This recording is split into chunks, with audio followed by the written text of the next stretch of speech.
আজকে আমরা যে মুভিটা দেখব মুভিটার নাম হচ্ছে দ্য চাইল্ড। মুভিটা IMDb রেট হচ্ছে 10-এ 6.8। এই মুভিটি মুক্তি পেয়েছে 2023 সালে। বক্স অফিসে আয় করেছে 70 কোটি টাকা। তাহলে তোমরা বুঝতেই পেরেছো এই মুভিটা কত ভালো।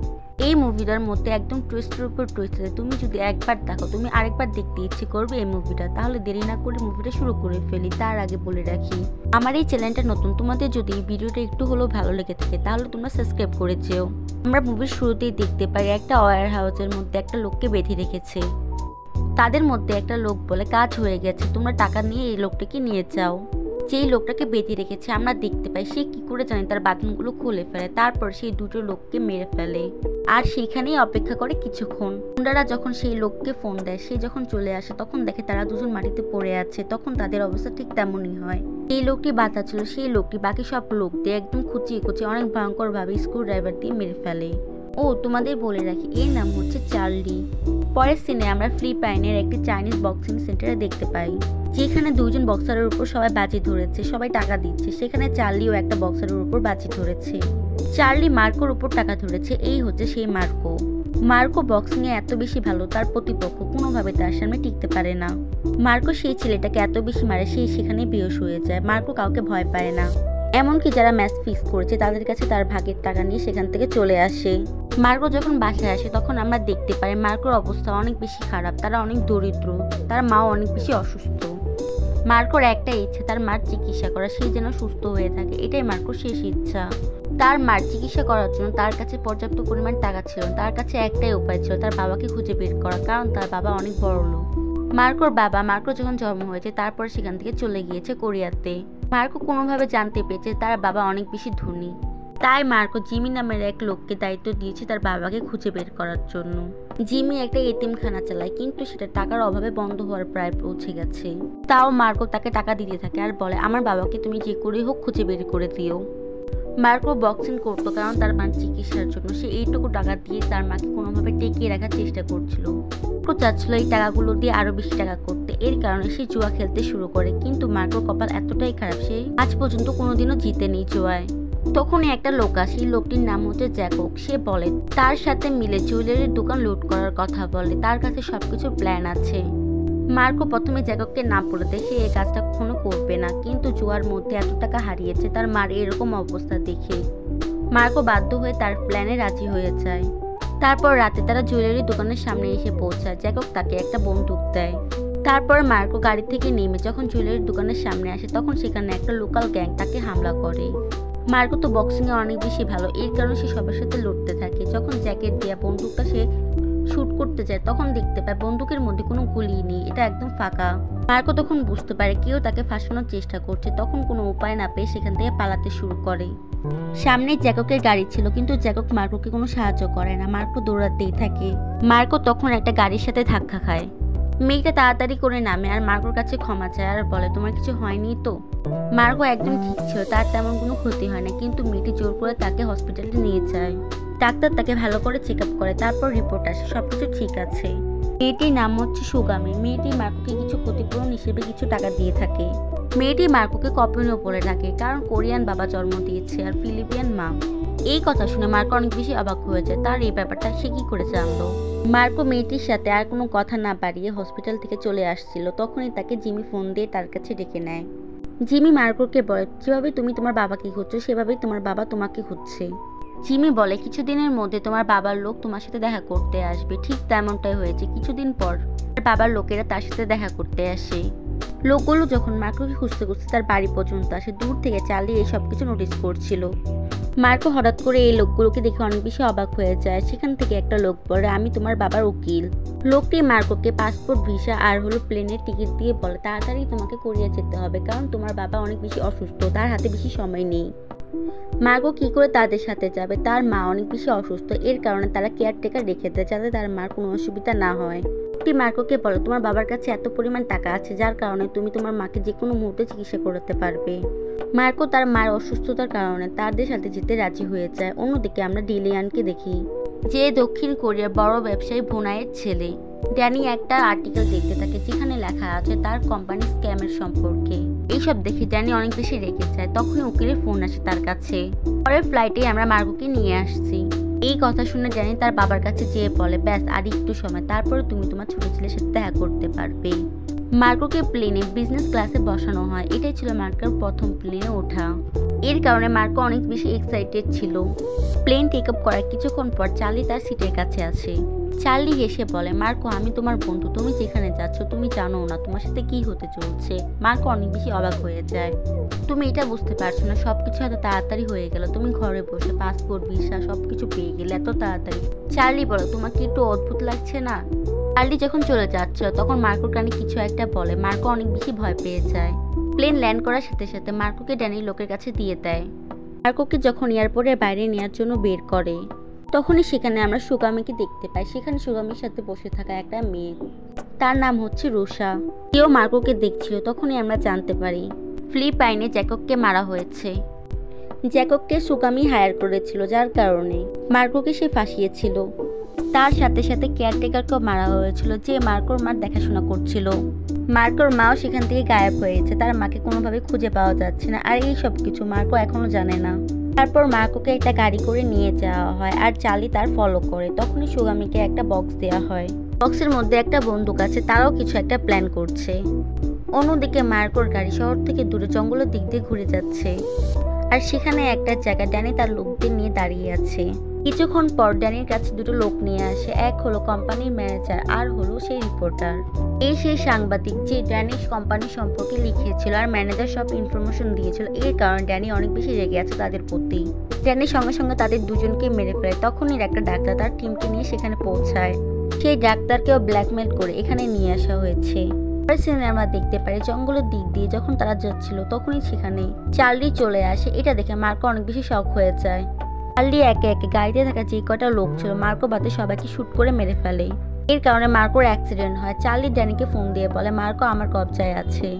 মার্কোকে যদি তুমি তোমার নিজের কাছে নিতে চাও এর কারণে আমি 10 মিলিয়ন টাকা চাই তোমার কাছ থেকে।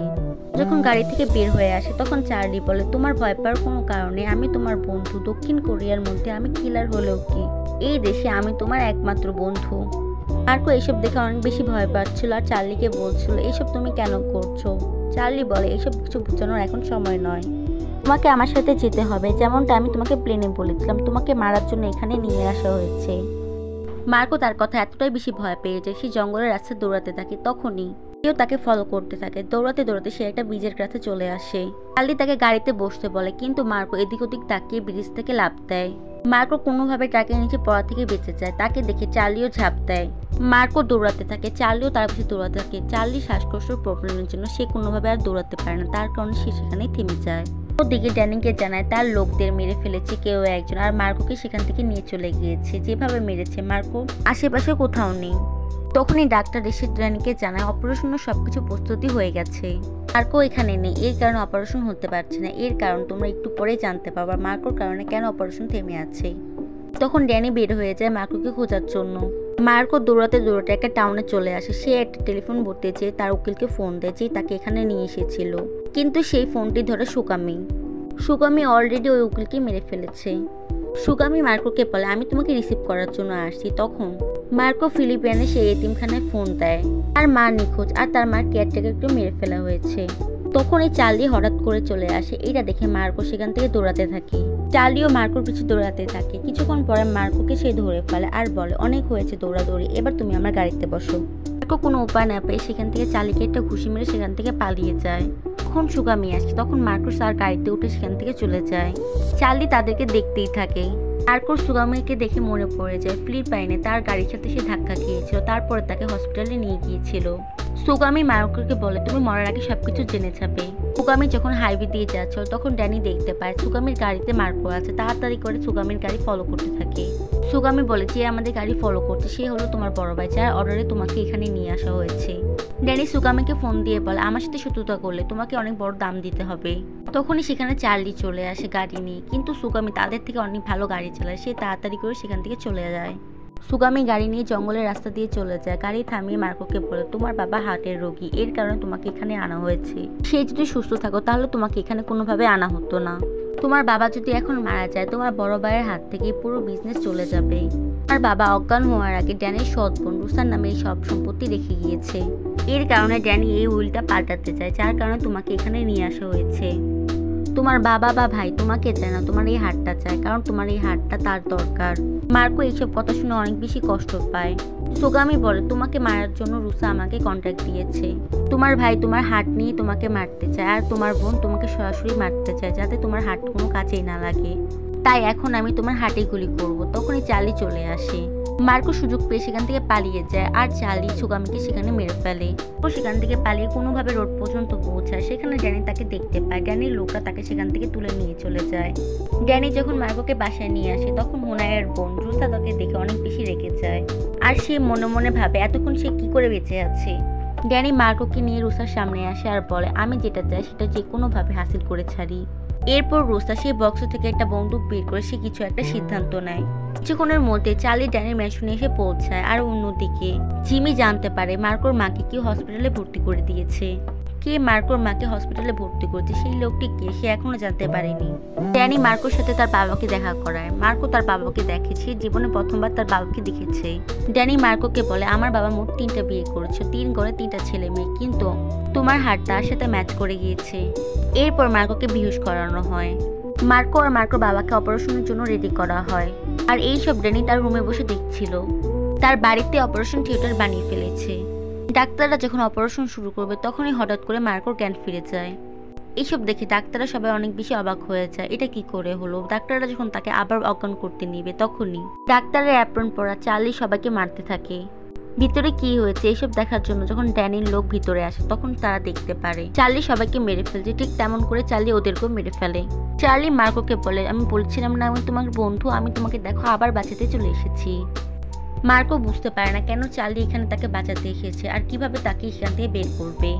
মার্কো যখন সেখান থেকে বের হয়ে যাবে তখন তার বাবার সাথে কথা বলে আর বলে আপনার মতো লোক কখনো আমার বাবা হতে পারে না যে তার নিজের ছেলের হার্ট নিয়ে বেঁচে থাকবে। তখন ড্যানি ও বন্দুক নিয়ে অপারেশন থিয়েটারের সামনে পৌঁছায়। চার্লি মার্কোর মাথায় বন্দুক ঠেকিয়ে বাইরে বের করে নিয়ে আসে। চার্লি জানে ড্যানির কাছে এখন মার্কো কত বেশি দামি। তখন ড্যানি বলে তুমি কি চাও। চার্লি তখন তাকে 10 মিলিয়নের কথা বলে, যেটা সে আগেও বলেছিল। তখন চার্লি বলে এটা অনেক বেশি হয়ে যায়। ড্যানি তখন বলে মার্কো এত বেশি দামি না, আমি ওর জন্য 5 মিলিয়ন দিতে রাজি আছি, এর বেশি আমি কিছু দিতে পারবো না। তখন জিমি বলে ঠিক আছে তুমি আমাকে 5 মিলিয়ন টাকা দাও, আমি তোমাকে ওর অর্ধেক হার্ট দিচ্ছি। তখনই রুসা এসে মার্কোর উপর ফায়ার করে যাতে মার্কো মারা যায়, হার্টটাও কোনো কাজে না লাগে। চার্লি কোনোভাবে মার্কোকে বাঁচিয়ে নেয় সেখান থেকে। ড্যানি তখন বুঝতে পারে রুসা এসব কিছু ইচ্ছে করে করছে। একটা গুলি চার্লির গায়েও লাগে। তারপর তারা দেখতে পায় একটা তার বাবার গায়েও লেগেছে। ড্যানি তার বাবার গায়ে গুলি লাগার কারণে অনেক বেশি রেগে যায়। সেই রেগে অপারেশন থিয়েটারের ভিতরে ঢুকে যায়। চার্লি ড্যানিকে বলে বুড়ো এখনো মরেনি, তুমি যদি আরো বেশি দেরি করো তাহলে বুড়ো কিন্তু মারা পড়বে। এর কারণে ড্যানি আর কোনো উপায় না পেয়ে চার্লিকে 10 মিলিয়ন টাকা দিয়ে দেয়। চার্লি তার অ্যাকাউন্ট চেক করে যখন টাকা পায় তখন সে অনেক বেশি খুশি হয়ে যায়। টাকা পেয়ে চার্লি মার্কোকে ড্যানির হাতে তুলে দেয় আর মার্কোকে বলে ভয় পেও না, আজকে তোমার অপারেশন কোনোভাবেই হবে না। যখন সেখান থেকে চলে যাচ্ছিল তখন ড্যানির লোকরা তার উপর বন্দুক তাক করে। চার্লি তখন ড্যানিকে বলে আমাকে মারলেও তুই টাকা তোর ফেরত পাবি না। তখন ড্যানি বলে কোনো ব্যাপার না, আমি ভাববো আমার ব্যবসায় 10 মিলিয়ন টাকা লস হয়ে গেছে, কেউ আমাকে এভাবে ব্ল্যাকমেল করে টাকা নিয়ে যেতে পারবে, এটা তো আমি কোনোভাবে হতে দিতে পারি না। চার্লি তখন ড্যানিয়ানকে বলে আমি প্রফেশনাল, তোরা 20 জন কেন 200 জনও আমাকে আটকাতে পারবি না। তখন ড্যানি হেসে চার্লিকে বলে আজ তুই তোর ওভার কনফিডেন্সের কারণে আজ মারা পড়বি। অল্প সময়ের মধ্যে ড্যানি এতগুলো লোককে চার্লি নিমিষে মেরে ফেলে। এতগুলো লোক কোনোভাবে চার্লির সাথে পেরে উঠছিল না। ড্যানি যখন লোকে চার্লির উপর গুলি করতে নেয়, চার্লি যখন বুঝতে পারে ড্যানি তাকে গুলি করবে তখনই চার্লি তার পেটের মধ্যে গুলি করে। পড়ে যাওয়ার আগে চার্লি ড্যানিকে বলে তুমি সত্যি অনেক বেশি প্রফেশনাল, তোমার মতো বডিগার্ড যদি আমার একজন থাকতো। এটুকু বলেই ড্যানি সেখানে মারা যায়। মার্কোর সাহায্য নিয়ে বাইরে আসে তখনই রুসা চলে আসে। রুসা তাদের উপর বন্দুক তাক করে বলে তুমি চাইলে চলে যেতে পারো, তোমার সাথে আমার কোনো লেনা দেনা নেই, আমি শুধু মার্কোকে চাই। জিমি তখন রুসাকে বলে তোমার ভাই আর তোমার বাবা মারা গিয়েছে, এবার সকল সম্পত্তি এখন তোমার হাতে, এখন তুমি আর তোমার মা বাইরে যেয়ে পার্টি করো, সবকিছু ভুলে যাও। তখন রুসা মার্কোকে বলে না এটা হতে পারে না, যতদিন মার্কো বেঁচে আছে কোনো একদিন মার্কো এসে আমার সম্পত্তি ভাগ যেতে পারে, এটা আমি কখনো চাই না, এটা আমি কখনো হতে দেব না। এটা শুনে মার্কো এসে তার গালে একটা থাপ্পড় মারে আর বলে তোদের এই নোংরা টাকা আমি কখনো চাই না। তখন রুসা জিমিকে বলে তুমি তো একজন কন্ট্যাক্ট কিলার, আমি তোমাকে মার্কোকে মারার জন্য কন্ট্যাক্ট দিলাম। উনি চালিয়ে একটা তাদের সামনে একটা কথা বলে, এটার জন্য কেউ প্রস্তুত ছিল না। চার্লি রুসাকে বলে মার্কো তোমার আসল ভাই না, সুগামি তোমার ভাইকে খোঁজার জন্য আমাকে দায়িত্ব দিয়েছিল। আমার ভাইকে খুঁজতে খুঁজতে আমি জিমি পর্যন্ত পৌঁছাই। জিমির টাকার লোভের কারণে মার্কোর নাম সাজেস্ট করে যে তার কোরিয়ান বাপকে খুঁজছিল, একদম মিলে যায়। এর কারণে আমি মার্কোকে ফলো করতে থাকি। মার্কোকে দেখে আমার পছন্দ হয়ে গিয়েছিল, কিন্তু একটাই সমস্যা ছিল, মার্কোর ব্লাড গ্রুপ তোমার বাবার ব্লাড গ্রুপের সাথে কোনোভাবে মিলছিল না, সেটা আলাদা ছিল। মার্কোর যখন অ্যাক্সিডেন্ট হয়েছিল এটা সুকামি প্ল্যান করেছিল, আর তখন তার ব্লাড গ্রুপ নেওয়া হয়েছিল। তখন আমি ডাক্তারকে ঘুষ দিয়ে রিপোর্টটা পাল্টে দিই।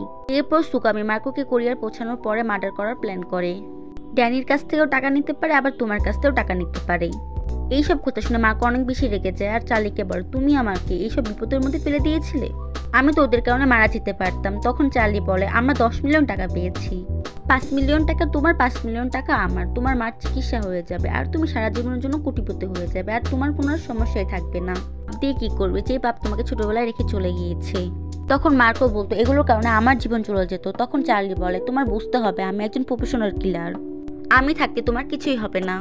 তখনই চার্লি কাশতে কাশতে মুখ দিয়ে রক্ত বের হয়, আর চার্লি বলে, মনে হয় তোমার 10 মিলিয়ন টাকা তোমার একদম সম্পূর্ণ হয়ে যাবে। তারপর তারা সেখান থেকে বের হয়ে যায়। অন্যদিকে জিমি চার্লির কাছ থেকে যা টাকা পেয়েছিল সেই টাকা দিয়ে তার এতিমখানা শুরু করে নতুন করে। চার্লির মা এখন মোটামুটি সুস্থ, তার মার অপারেশন করা হয়। আর আমরা এখানে জানতে পারি চার্লি হচ্ছে যে তার মাকে হসপিটালে ভর্তি করেছিল। চার্লি তারপর মার্কোর সাথে হসপিটালে দেখা করে আর বলে, তুমি যদি চাও তোমার বাবাকে খুঁজতে তাহলে আমার সাথে কথা বলতে পারো, আমি কিন্তু প্রফেশনাল, তোমার কাজ কিন্তু আমি করে দিতে পারি। তখনই চার্লিকে আসে, তখনই মার্কো বলে, তোমার একটা ভালো ডাক্তার দেখানো উচিত। মার্কোর এই কথা শুনে চার্লি অনেক বেশি খুশি হয়। চার্লির মার্কোর কাছে বন্ধুত্বর হাত বাড়ায়, কিন্তু মার্কো তা ধরে না। মার্কো হেসে বলে, তোমার সাথে কি বন্ধুত্ব করবে। তারপর চার্লি চলে যায় তার ডাক্তারের কাছে। চার্লি ডাক্তারের কাছে এসে জিজ্ঞেস করে, আমার হাতে আর কতদিন সময় আছে।